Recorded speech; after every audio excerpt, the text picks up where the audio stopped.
Have you ever thought to yourself, something must be wrong with me? Everyone else seems to have their life figured out. They know how to balance work and marriage and kids and prayer and exercise. And I'm over here like a dumpster fire on rollerblades, just trying not to light everyone else on fire around me. If so, you're in good company. Being swamped, stretched too thin, and questioning your life choices on the daily is something I think most women can relate to. I know I can. But the truth is, there isn't anything wrong with you. Just because that system, that planner, or that parenting method worked for someone else and it didn't solve all of your problems, it doesn't make you a failure. In this episode, we're going to talk about time, priorities, and energy. But most importantly, we're going to talk about why that new system that you were so excited to implement at your house for the summer may not be working out at the moment. And it's not actually a result of your effort or your ability. Hello, beautiful souls, and welcome to the Persistence in Prayer podcast hosted by Catholic mindset coach, wife, mother, educator, and speaker Kylie Hine. Kylie is passionate about helping you deepen your relationship with God through the power of prayer. This podcast is a space for high achievers who want to do it all, but also want to prioritize their spiritual life and grow in faith. Join us as we explore the beauty of persistence in prayer and the transformative impact it can have on our lives. Get ready to discover practical tips, insights, and inspiration to help you develop a daily prayer practice and cultivate a deeper sense of trust in God's plan for your life. Let's journey together towards a more fulfilled and faithful life as we invite the Holy Spirit in. Let's begin. Hello, everyone, and welcome back. This week, I am joined by Amber Curtis. Amber is the founder of Solutions for Simplicity. She helps overwhelmed women maximize their time and energy for who and what they love so they can do more, stress less, and be happier. Amber is a professor, productivity coach, and devoted mom of 4. Amber knows all too well how challenging it is to juggle life's many demands and opportunities. She shares an array of science-backed resources for living a more peaceful, purposeful, and productive life. Amber, I'm so happy to have you here to talk about time management, how to make time for the things that we love and always feel like get put on the back burner. So thank you for being here. Oh, it is such an honor. Thank you, Kylie. I am just always in awe of what you do and how much we have in common. And I can't wait for this conversation. Yeah. So Solutions for Simplicity, from my understanding, was founded because you yourself were struggling with some serious complications in your life. And all of the productivity experts were failing you. Can you tell us a little bit about that journey? It still feels so raw and recent, even though it started about 10, 11 years ago and has been significantly better in recent years. But long story short, I was your classic type A perfectionist, high achiever, and was always praised for what I did and how well I did it. God really opened lots of wonderful doors, and I was gifted with a position as a tenure track professor.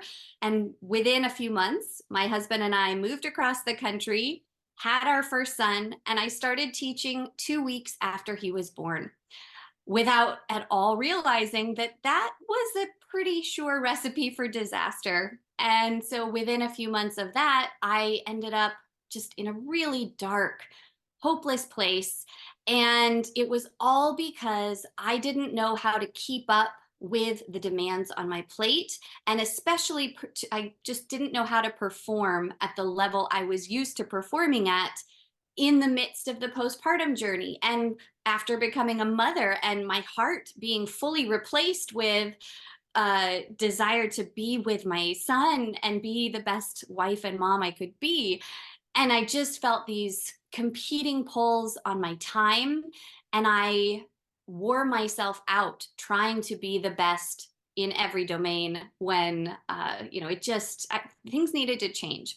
And so thankfully I got help and things started to improve, but I ended up having 3 kids in 4 years and then 4 kids in 7 years. And so it just was a constant barrage of never-ending tasks, so many requests and opportunities coming at me, trying to navigate kids' needs. The house would feel like a disaster.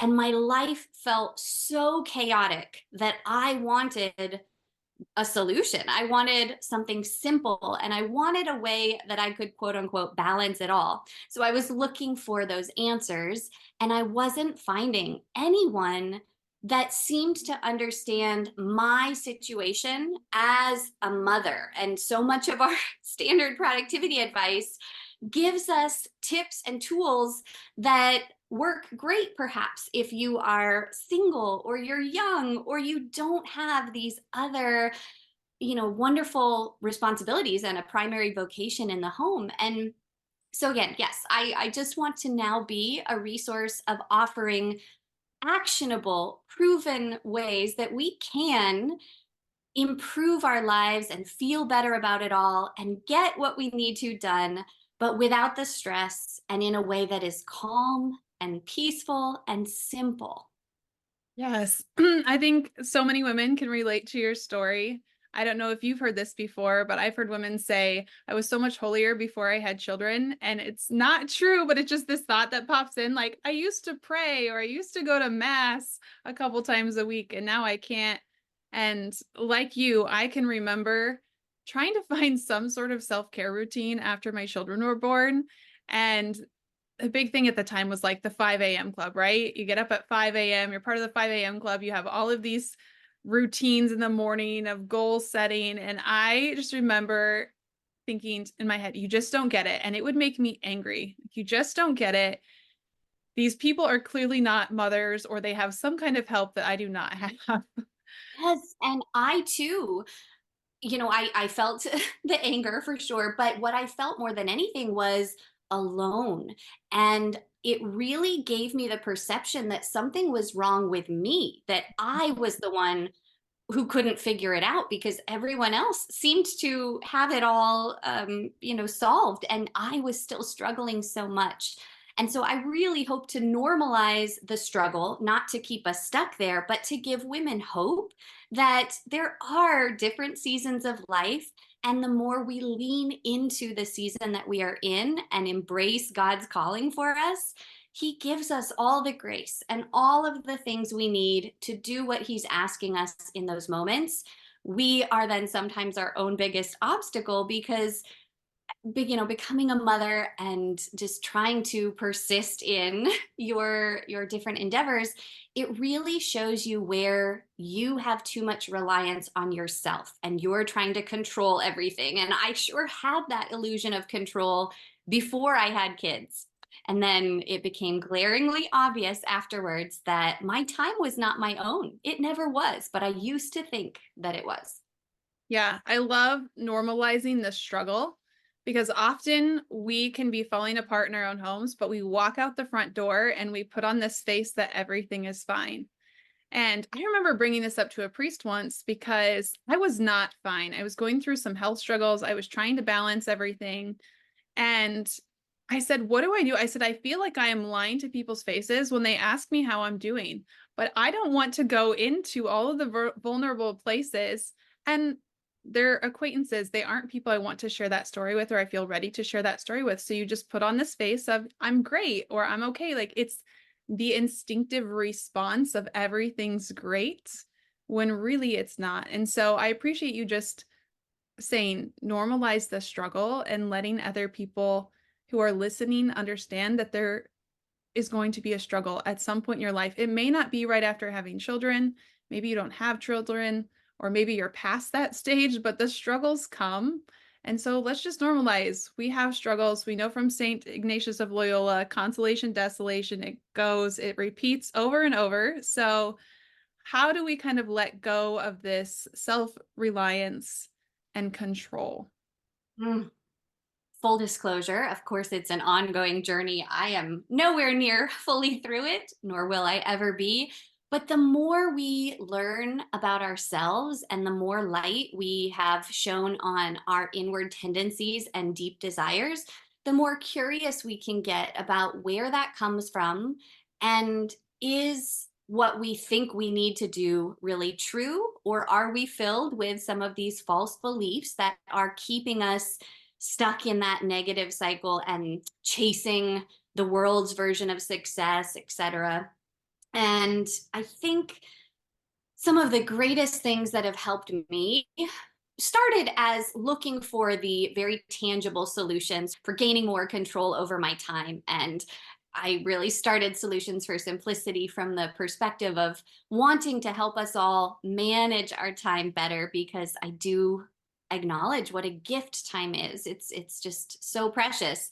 But as I've been in this journey of my business for the last 5 years, and I've worked with so many other women, and I've been growing myself, I actually feel like I kind of misled people early on by subscribing to that same dominant philosophy that time can be managed. And I realized instead that while we want to be intentional with our time, it's all about time appreciation, not time management, right? The pressure to use all of our time productively and always have something to show for our time, those are actually really deep rooted issues that we might need to work through and get clear on whether we are subconsciously tying our worth to our productivity. And did we likely receive messages from an early age that we needed to earn others' approval, or again, have something to show for our time in order to be good enough? And I've just come to so much peace with the fact that my brain, and again, I see this in so many of my clients as well, but our brains literally got wired to connect doing a good job and achieving something with being good enough. And that determined our identity and our sense of self worth. And I think part of the beauty of life is realizing that our worth is in God and then being a daughter of Christ. And it's not up to us to earn our salvation, and nothing we do on earth but submit to God and his will is ever going to be good enough, right? That's nothing for us to be taking into our own hands, except to just discern his calling for us and letting go of the need for approval and the need to perform. It's really deep. Absolutely. My husband and I have had this conversation.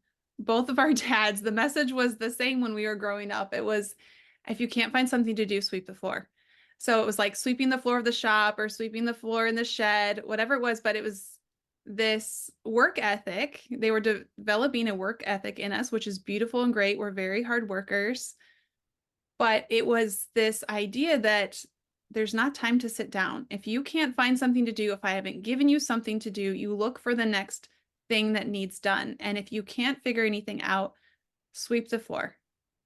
And so it's great from the aspect of we are very hard workers, but sometimes I will still catch myself feeling like I can't sit down, or I can't let someone catch me sitting down. And this was the same in teacher world. You were told if you're sitting at your desk, you're not being a good teacher.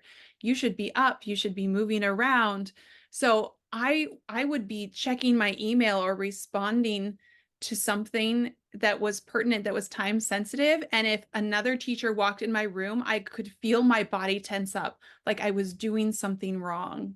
And Mm. it's just this idea, this belief that we start to develop over the years that that worth is again tied to our productivity, or in this case for me it was tied to me not sitting. And yeah, conversely, that we have to earn the right to rest. It's so vicious. Yeah. So when women think that they have a time problem, it can often, it sounds like, be a worth problem. We don't recognize that it's not about managing time, but more managing ourselves, maybe managing our expectations of ourselves, managing our expectations of what we are capable of doing in a day, what is realistic of getting done in a day, realistic for any human, not just ourselves, and not falling into this cycle of self-reliance. Are there any takeaways that you do have for getting the most out of our time? Absolutely. It's so true that we don't need more time. We need to use the time that we have effectively. And again, that's not adding to the pressure of you've got to squeeze the most you can out of all 168 hours of the week, which I used to subscribe to.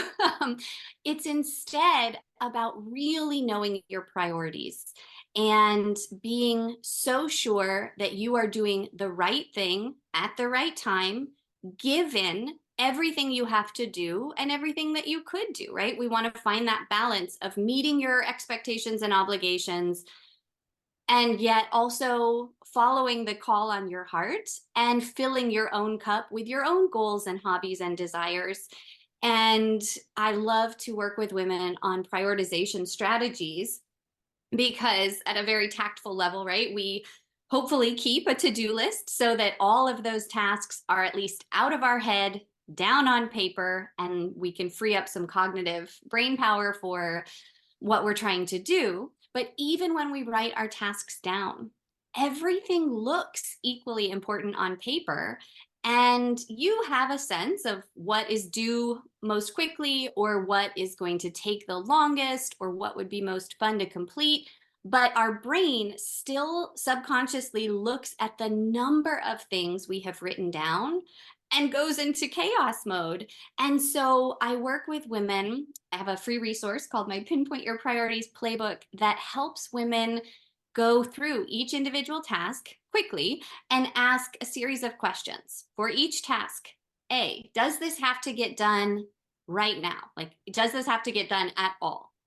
And it's really hard to acknowledge that maybe some things really don't have a place in our life. Maybe we wanted to do them or said yes for reasons that no longer apply, and so maybe we can just drop that task altogether. Instant way to free up more time. The next question is, does this absolutely have to get done right now? And no, right? If it has to get done, but it doesn't have to get done this moment, let's defer it and come back to it 6 weeks, 6 months down the road, whenever you feel like you have a little more time for it. Obviously, if something is really important and urgent, then we want to take that into consideration. But for the most part, there are lots of things on our to-do lists that we can defer at least a week, if not more, down the road. Third question is, does this absolutely have to get done by me? And this is where so many women, myself included, really struggle because we hate to delegate. We are afraid of burdening other people. We don't want others to perhaps know that we can't handle it all. And if we're honest, so many of us just don't think others will get the task done to our standard. And so it's so uncomfortable to ask for help or even accept help when it's offered. But oftentimes, giving a task to someone else is really the right solution. And the more that we practice this and build the muscle of delegation, oh, it really does lift that weight off your shoulders. The fourth question to ask is, for the remaining items, does this absolutely have to get done to the very best of my ability? So many of us tend to give 200% to whatever we're doing. We wrestle with perfectionism because, again, we have this latent belief that we have to earn approval and self-worth. And the reality is that 90% of the tasks we have to do just need to get done. Good is good enough. And so we want to find a way of dumbing down the task to the point that we can give it a B minus kind of effort and be done, and then hurry up and move on to the much more important things. And so this is the category that has really made a huge difference for me. And it's hard to set the limits, give ourselves a certain amount of time we can afford to spend on that task, and then cut the cord and be done. But it really is magical because you start to realize how unimportant a lot of things are, right? That they just do need to get done. They don't have to be done perfectly. And then finally, when you ask those 4 questions, you should be left with a fifth category of tasks that really do need to be done well. And that's where we want to start. That's where we want to then see what is due first and most quickly so that we are still meeting the needs of the urgent fires we've got to put out, but we are really making time for the important things that might not have a deadline. Or again, the things that maybe we have been dreading and avoiding, and we just need to go ahead and do them well and be able to free our lives of having that weigh us down anymore. So that's my big prioritization method, my framework that has really helped me. And again, it's just so helpful to know your priorities and work to always align your time with your priorities so that you're not caught up in thinking you've got to do it all, you've got to do it all perfectly, and that there's no end in sight. Your brain needs to know that there is a way to get through that to-do list. Yeah, absolutely. I want to go back to delegating. Okay. Delegating, I think, is something that is so challenging for many of us. And I'm thinking even at home with children. Okay, I know I could delegate this task, but the thought that pops into many of our minds is it's going to take me longer to teach them how to do it than if I just do it myself. What do you tell your clients when that comes up? Well, first of all, I had this exact thought last night. It's summer, so I have my three older boys in daily swim lessons, and I pick them up from summer camp, and we've got a couple hours before we have to get to swim lessons. And so I'm like, oh, I want them to help with dinner and set the table, and I want us to do our chores and unload the dishwasher and fold the laundry and all that stuff before we go to swim lessons.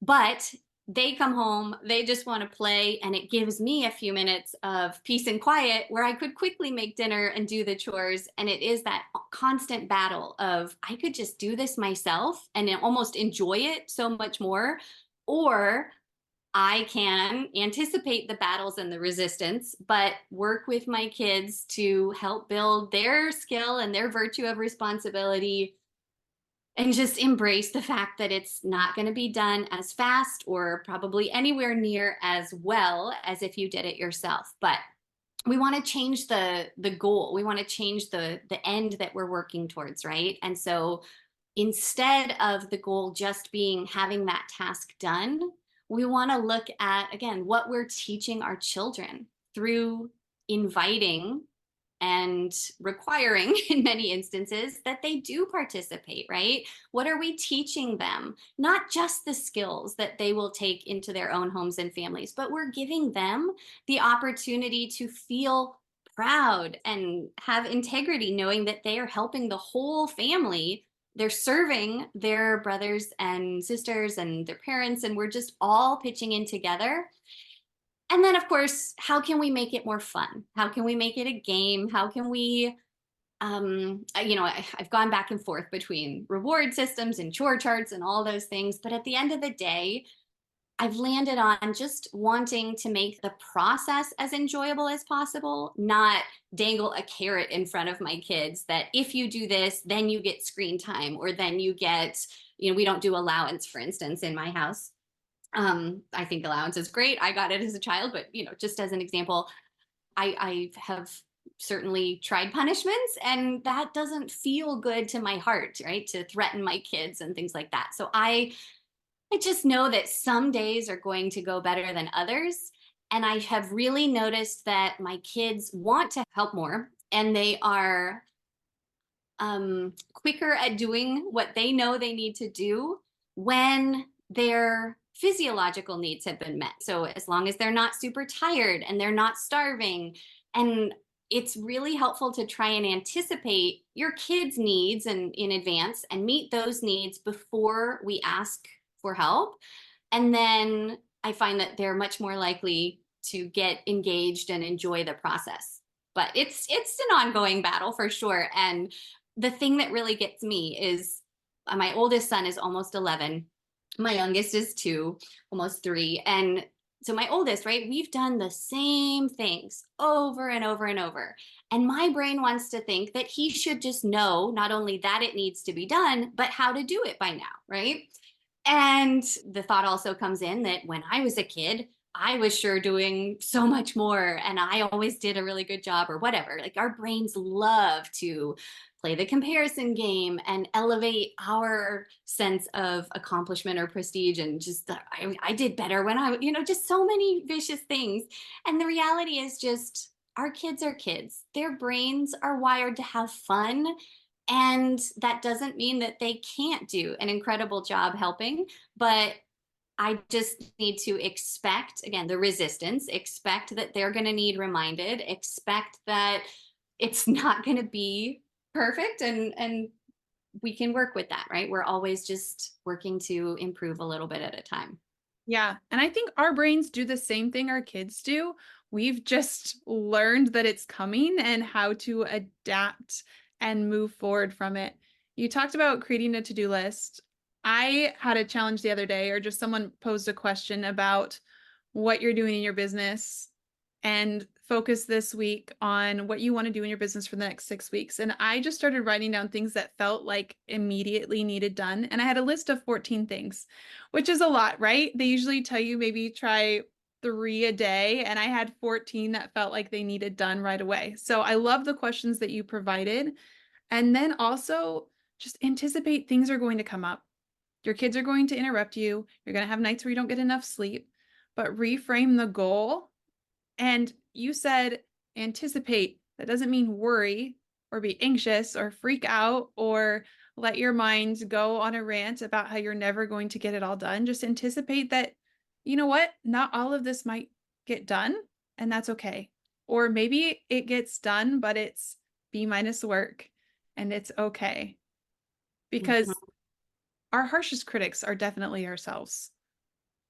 It's so true. And I think just really being aware of the thoughts we're having in our brains and what we are making those thoughts mean. Because every thought evokes a feeling that then perpetuates the actions we are or are not taking. And it can keep us stuck in such a vicious cycle. And again, the more awareness we have to recognize our thoughts and change them as we see a certain thought not helping, right? It's really empowering, and what a gift from God to be able to use our minds to feel better about whatever we're going through. Yeah. So you have this method. If we have methods or structures or routines, how do we implement those while still leaving some flexibility for our current season of life? That is the question, right? Because life doesn't stop. And many of us have had lots of big, hard, unexpected things come our way. Then there are always the inconveniences of bad weather or kids' school closing or someone being sick, right? There's a whole spectrum of unexpected challenges that arise. And the elusive attempt is to just again expect that to the extent that we can, and we make our plans, but we try and leave a good amount of blank space in them so that we're not over planning and we don't have unrealistic expectations. I mean, this is impossible to do perfectly, right? There's the natural planning fallacy where all of us humans inevitably think we can do more than we can and in less time than it actually takes. So it's just a refinement process of making your plan and having your routine, and then trying to leave a cushion in there so that you are doing the most important things first, but you have some empty space as a backup in case things come up and you need to change the day that you're planning to do something. Or best case scenario, right? You get to that day and you don't have anything specific planned or weighing on you, and then you can work ahead. I haven't ever gotten to that point in many, many years, but I think just our brains want consistency and structure. We love having a rhythm. We just need to let go of the rigidity, thinking that every single day is going to go exactly like the routine we wrote on paper. One thing I like to do is have 2 or 3 different versions of a routine. So, literally, the plan A, plan B, plan C, so that depending on how the week is going, I can adjust as necessary. But I know in advance that I already have that backup plan. And, our brains cannot problem solve in a place of stress. So if we wait until the week gets thrown off, for instance, yesterday our oven broke and I couldn't make what I wanted to make for dinner. And of course, I start stressing about how much it's going to cost to repair. And I need to go online or go to the stores and research what the best new oven to replace this is. And I'm thinking about how much time and money and everything it's going to take, and the inconvenience of now what do we do for dinner and still get to swim lessons on time. So this is what our brains do. They love to feed us worst case scenarios and unhelpful thoughts. And it just was really helpful to know that I don't need to freak out about this right now.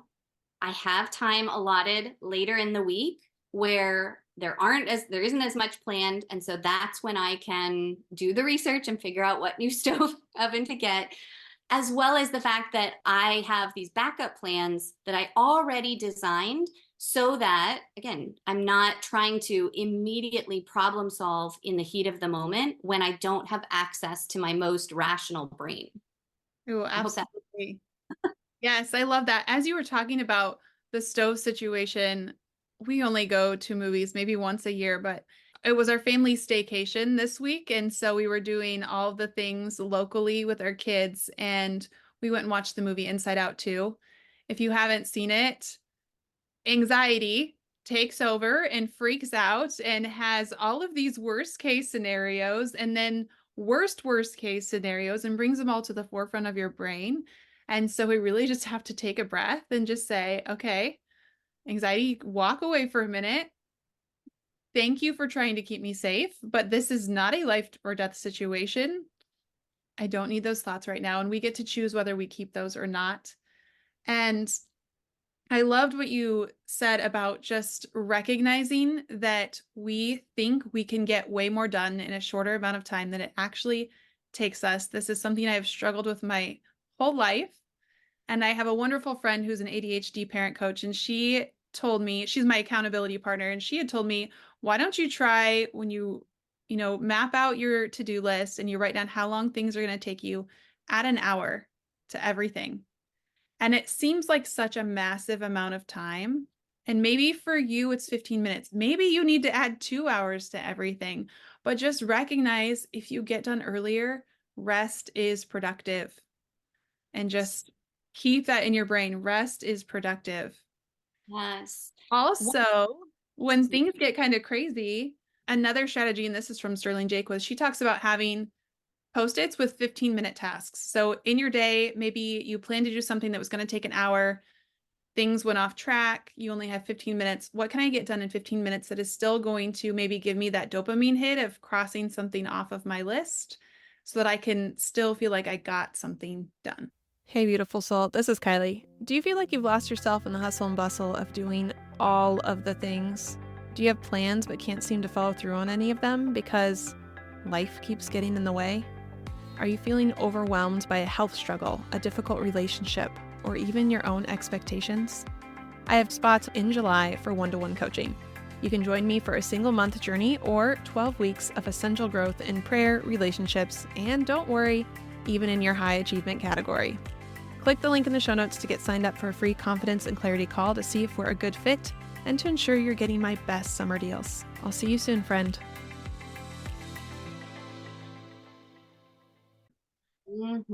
I do the same thing. And one other thing I always do is when I'm writing a task on my to-do list, I always write down the amount of time I think it's going to take so that I can double it or triple it when I plan it in and give myself that buffer.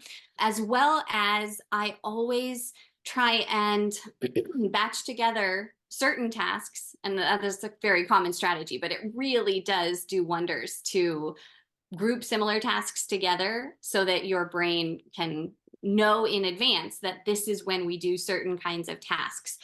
I also give everything a deadline, even if it doesn't have one, because so often things can sit on our to-do list for so long, and that weighs on us and uses up some brain power. And then I'm a big fan of procrastinating on purpose, where you give something a deadline or it already has one, you know a rough idea of how long it should take. You double that, so you've got hopefully more than enough time to complete that thing. And then I block out that time in my schedule right ahead of the deadline. So if it's a 3-hour task, I give it 6 hours and I mark off 6 hours before the task is due. And then I literally put it out of sight, out of mind until that time comes so that I'm not tempted to take longer on that thing than it needs to. And I really am focused on what is more important in the moment. And then again, try and give yourself maybe a soft deadline ahead of the firm one so that you're not caught in that situation where something unexpected does come up and you miss the deadline. I've been there. That's not fun either. Yeah, I love the procrastinate on purpose. I have started doing this with some smaller tasks, and it's so helpful because things that maybe would have taken me an hour, I really can get done in 15 minutes. And it doesn't need to be so structured. That's so helpful. And because we're doing it on purpose, we don't have to beat ourselves up that we just didn't get to it or didn't get it done. It's that intention of, no, I'm going to hold off on this because I know in my heart I can get it done this quickly. And that's all the time it really needs. Hmm. One final thing that goes a little bit deeper, but that I love working with women on because I just see this come up over and over again. Women come to me because I love helping them develop systems and routines and ways of still getting a lot done faster and more efficiently, but they want the way to make a good chore chart or a good routine or have the house all organized. And we all think that if we just have the right system in place, then the problem will be solved. And what I've sure learned the hard way, and I love working with women on, is realizing that this is just always going to be a bit of a challenge, and that's not wrong. There's nothing wrong with you that your house keeps getting dirty. There's nothing wrong with your kids that they don't want to do their chores, right? We just need to really reconcile our expectations of what things should be. And then we get so deep into getting curious with where our ideas and beliefs about how things should be come from, right? And so often we're either comparing ourselves to others and we think things should be the way that we see someone else living, or we are more deviously comparing ourselves to our past selves and thinking that we should be able to have things be and look the way they did, say, before kids or at a different season of life. And then the one I sure wrestle with is just thinking that things should be the way that I've idealized them. We all built up this idea in our heads of what our life would look like when we got older or when we had kids. And I don't know anyone who is living out the reality of what they fully thought and dreamed, right? Yeah, we've got our beautiful lives, but the day to day looks and feels different than we expected. And we need to recognize that that dissonance between our expectations and realities is psychologically uncomfortable. And so there's just this underlying tension and disappointment, and sometimes even guilt or shame that we take on when our lives don't look the way that we think they should. And we've got to get curious about where we developed a certain set of beliefs about how things should be, and then really question, is that true? And take back our power to decide what the right way is for us, right? Do we need to make sure the dishes are in the dishwasher every single night and the sink is empty before bed? Do the clothes definitely have to get folded and folded a certain way before they're put away? Do the kids absolutely have to wake up or go to bed at a certain time? I mean, like, again, we all want them to, but there are going to be days where they don't, or there's just so many examples of ways that we find ourselves triggered in the moment where things are not going the way we wanted or expected. And we don't realize that we're compounding the problem and making it feel so much worse because we're not questioning where those expectations came from and deciding to embrace the reality that things are going to go the way we want some of the time, but also not go that way a good chunk of the time. And that's all okay. It doesn't mean anything about us and our self-worth and our goodness as a mother, the goodness of our home, all of those big things. Yeah, I love this because, like you said, I think sometimes we can start searching for the perfect system or even the perfect planner. It's like, if I can just get the right system in place, if I just have the right planner that has all of the things that I want in it, then my life is going to be organized and it's not going to have any chaos in it. But I love what you're saying here. Systems are great, But if a system does not work on a particular day or even for a season, it's not a failure on your part, and it might not be a failure that that system doesn't work. Maybe it's not the right system for you, but maybe it's just you just have to reset, just like we do in our prayer routines when we get off track for a week and we're not getting up and we're praying, or we miss mass because everyone in the family was throwing up. You just start again. You do. And the hardest thing is reconciling that what got us here isn't going to get us there, right? That the precise things we used to be able to do and to perform at a certain level that got us all the praise and helped us be wherever we are, that's not what serves us in our current season of life anymore. And that doesn't mean we won't get back to perhaps that place of high performance or whatever. But yeah, we have to be okay with always learning and growing and adapting and knowing that God's going to give us what we need in this moment. We don't have to strive so hard and hold on to what we used to have because we'll drive ourselves crazy. I've Yeah, been there. just like you said, I will share this morning I had adoration very early, and there were a lot of opportunities that came my way this week that I'm like, man, I really want to do this, but I know this is going to take more time and there's already so many things on my plate. And so I just took it to the Lord, and I prayed for the Blessed Mother to just shut out anything that was not from God. And it was like before I even finished asking the question, I just went through the list of all the things. Lord, do you want me to do this? And then before I could even finish the thing, it was very clear yes or no. And I had a list. These are all no's. These are not yets. These are yeses. And he Love. will give that to us when we are, number one, practicing having conversations with him, or actually having conversations with him so we know what his voice sounds like.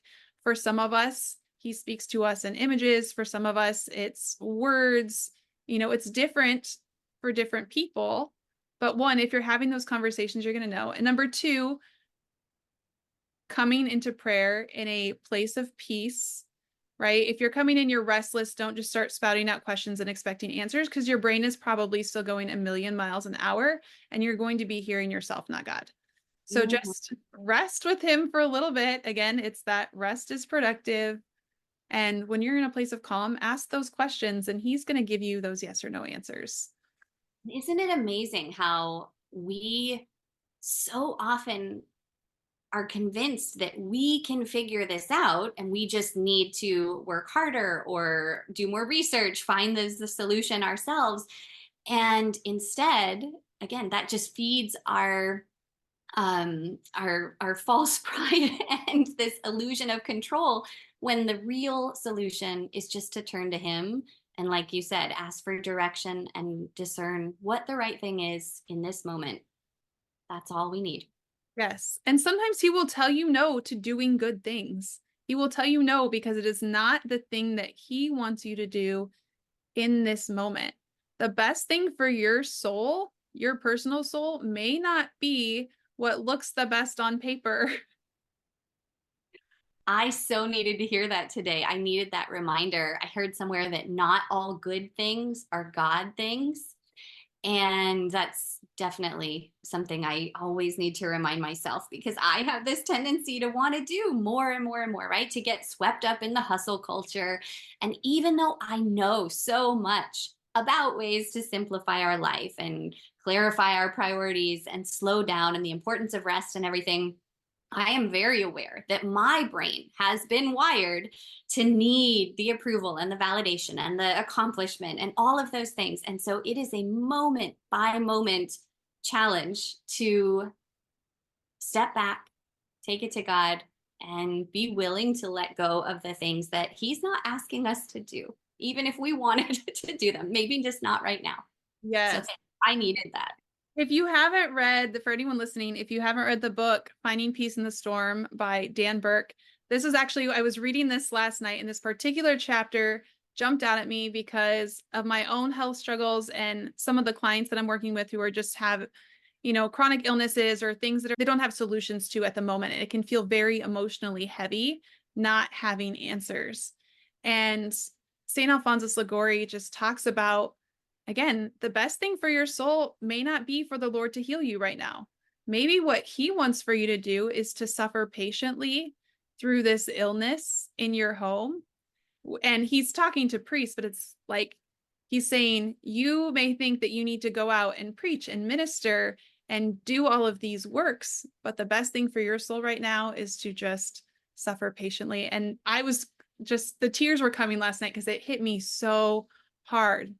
Okay, this might be what the Lord wants for you right now. So it's always just about surrendering to his will. So yes, you can pray, Lord, if it's your will for me to be healthy, please let me be healthy, but always going back to his will. What is the best for my soul? What is the best for the glory of God? And that That's, takes away all the pressure. yeah, so powerful. Can you tell us? I know you've talked about dopamine rewards. Can you explain that to us? Yeah. So my background is in psychology and neuroscience and identity. I am a political science professor, but I study political psychology and identity. And I've taken all of those research skills to then investigate all these scientific studies myself on how our brains work for the purposes of then knowing how to quote unquote improve our lives and find those solutions for simplicity. And we've all probably been aware from a young age that addiction is where you need more and more and more of a certain thing in order to feel the same level of high, the same level of good. And really, all that's happening at a neurological level is that your brain releases serotonin and other pleasure hormones like dopamine in particular, this reward hormone, when it receives an exciting stimulus. So whenever something that you perceive as good or pleasurable happens, you are experiencing this dopamine hit and you like it. And so you subconsciously want more and more and more of that thing. So we can very easily think of someone that is hooked on cigarettes, for instance, or pick your pick your poison. But you start out and something gives your brain a little reward. And so all of a sudden, then you need more and more and more of that thing in order to get the same level of high. But the reality is that each one of us has become addicted to something, if not many things, based on the dopamine that our brain released from a young age in response to different stimuli. Anytime, say, you were praised for doing a good job, dopamine hit, right? And so you wanted to do more good things to get more praise and feel good about yourself. Anytime that you persevered through a challenge, right? And reached the other side, that felt good. And so you might have more strength and ability, more grit and resilience to persist through obstacles in the future. But really, dopamine is just a very natural way that your body and brain learn what it likes. And then the absence of dopamine feels so uncomfortable that you want more of it and you will do whatever it takes to get it. But this can work to our advantage because then we can set up certain rewards and build new habits that create new habitual neural pathways in our brain to release dopamine for doing the new thing we want to do. But we also just need to be aware of the existing pathways that have been connected based on where we previously got dopamine and thus are engaged in patterns of behavior that we maybe don't like and maybe need to change and yet are actually addicted to doing that thing because of the way it's releasing this chemical in our brain. I hope that makes sense. Yeah, I think being aware. The first one you said, the first dopamine that I thought of from a young age was praise, and that was the first one that you mentioned. So obviously that is something that comes up a lot, and it's also something for us to be aware of as parents. It's So natural to true. praise our children, and I catch myself doing it all the time, and sometimes I think, do I need to praise them there? Because then they start looking for the praise. They're looking to see, are you going to comment? You didn't tell me good job. What did I do wrong? And they're just assuming that if you don't say anything, that something wasn't right. And as adults, then we do that same thing. If no one has told us that we've done a good job, we start to question if we did a good job. The the coolest thing I've been learning about lately makes a lot of sense when we think about it. But new studies are coming out showing that our brains release more dopamine in anticipation of a reward than from the actual reward itself. And what this means for so many of us is it finally ties the pieces together. How many times did you have a problem, seek out a solution, and buy a book or a program or download a freebie that you thought was going to solve that problem? And then you never actually finished reading the book, or you haven't yet started the programs that you purchased, or whatever. There's just so many examples of this where our brains get a lot of dopamine just from believing that we will solve the problem, that we have found the solution, that we did take action and buy the book or invest in the program or whatever. And then all of a sudden, our brain realizes that it's going to take some work to get all the way to the reward. And immediately, those psychological walls go up and we don't want to do it. So we avoid the task, we procrastinate, and then we're trapped in a spiral of guilt that we haven't done this yet, right? So it just goes on and on. But the studies are so cool here. And I'm just a huge proponent of really trying to learn more about our brains and specifically our primal brain and these natural automatic tendencies that we all have that have cued us and habituated us to do certain things, to want certain things. And so whenever we're feeling stuck and frustrated, it's really not your fault. You're not consciously making some of the choices that you are, but we've got to break that cycle and again, create new neural pathways in the direction of where you want to go. And that's what I love to work with women on. Yeah, anticipation of the award and the award itself. I think of this of signing up for a new class. I'm so excited. Week 1, week 2 are great. And then by week 8, I'm like, oh, and it's wonderful. It's always so, so good. But my brain getting there, it's kind of like going to the gym. You're excited the first couple times you go to the gym, and then 2 weeks in, you have to force yourself out of bed to go because it's not as fun and exciting anymore. But it's that same idea of the consistency. Or I don't know if you've ever heard that saying, thinking about praying and actually praying are not the same thing. Yep. We have to actually do it. So when our brain's not getting that dopamine hit, we've signed up, we've bought the thing. How do we convince ourselves to keep going?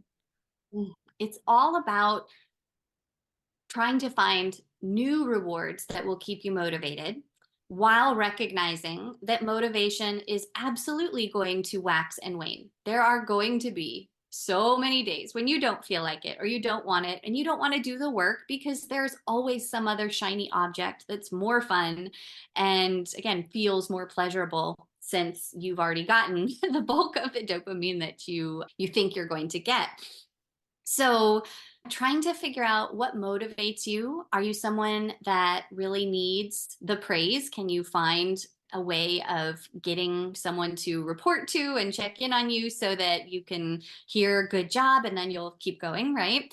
Is it about accountability in terms of someone making sure that you are taking action and really the camaraderie or community of doing something with someone else and then you don't feel alone and you are getting to have social connection on top of accomplishing the task that you need to do. That's a great way to motivate yourself. There are so many different ways and obviously different tendencies for different people, but just trying to figure out what has worked for you in the past and really ask yourself, like, what would make this more fun? What would make me want to do this? Yeah, I love that. This conversation just took me back to my spiritual direction training that I just had a couple of weeks ago. And in our small groups, we were given a list of 16 rules. And some of the rules are that in your small group, you cannot respond to anyone talking. You cannot give a head nod. You cannot give a aha or me too. And it really is to not give that dopamine prompt of, oh, yeah, good job, keep telling that story, or give any sort of verbal or physical cue to the person who is sharing so that they really aren't getting feedback from us, so that they really have to listen for feedback from the Holy Spirit. And it is so challenging because we are so used to getting a response from someone. And it's fascinating that we are always looking for that. And then we feed off of it. And so that whole process, it was very difficult for people who are having a challenging time and they're opening up and they're vulnerable and no one is saying it's okay because it's just that intention of practicing of going into ourselves and listening to the Lord to tell us that it's okay instead of someone else. And that's not to say that we shouldn't do that in general conversation or anything like that. It was just part of the practice of learning how to be a spiritual director and learning how to listen to the Holy Spirit versus listening to the people around you. Ooh, wow. And here, the whole time you're saying this, I noticed that I'm still nodding and opening my eyes in agreement and all these things because we're just so naturally used to responding and connecting through our responses. So that's a challenge. That's really beautiful though. I see the purpose for sure. Yeah, absolutely. You have been so incredible. Thank you for all of your wisdom. Can you tell us where we can find you before we close with our scripture verse? I would love to connect with anyone that feels called to reach out. I am at solutionsforsimplicity.com. I'm active on Instagram at Solutions for Simplicity. And then I also have a YouTube channel, which is Solutions for Simplicity there with over 180 videos on planning, productivity, and purposeful living. So every time I have a guest on, we always close with either a prayer tip or a scripture verse. And you provided 1 Peter chapter 4, verse 10. There are several variations of this particular verse, which I was fascinated when I was looking it up. So I'll read the one that I have, but yours may be worded differently. It says, as each one of us has received a gift, use it to serve one another as good stewards of God's varied grace. That's exactly the version that I have too. And I love that so much because I've always been a very ambitious, goal driven person. And I actually wasn't born and raised Catholic. My family was not very religious. And even though I did grow up going to a Protestant church from time to time, I then really went through a very fierce period of independence and, I don't need God and all these things in my teenage years and early 20s. And then somehow, of course, God does these beautiful things in our lives, and you just realize what you're missing. So it's just amazing to think that I was able to come into the church back in 2006 before I got married. And so I now am always trying to put my goals and my ambition in perspective according to, again, God's will for me, and reconcile like my human desires with then the gifts and talents that I do feel he has given me and that I want to make sure I'm stewarding well, because that old adage, right? To whom much is given, much is expected. And I'm working so hard in my own life to separate my self-worth from my productivity and acknowledge that I can't earn God's grace and salvation, right? But also then make sure that I'm not burying and misusing my talents or my time. So I love this verse because it just kind of validates that God has given us gifts that he wants us to use. And it's my beautiful opportunity to find those and express them and discern how he wants me to express them.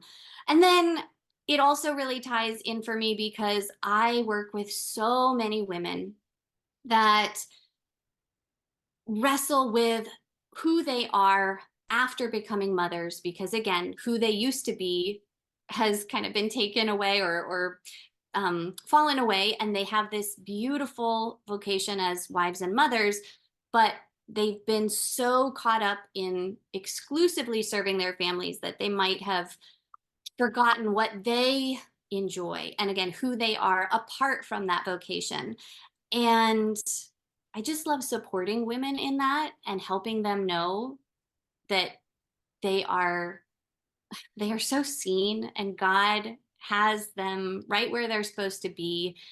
But then we want to rediscover their passions and help them fill their own cup so that they have more to pour out to others. And I really have found lots of research to support this as well, that women who do pursue their goals and have things they do for themselves above and beyond serving their families, they're just the happier, more peace-filled women. We're not even talking success by society's standards, but they just have so much more peace and they're happier, which spills over and improves their whole family's well-being.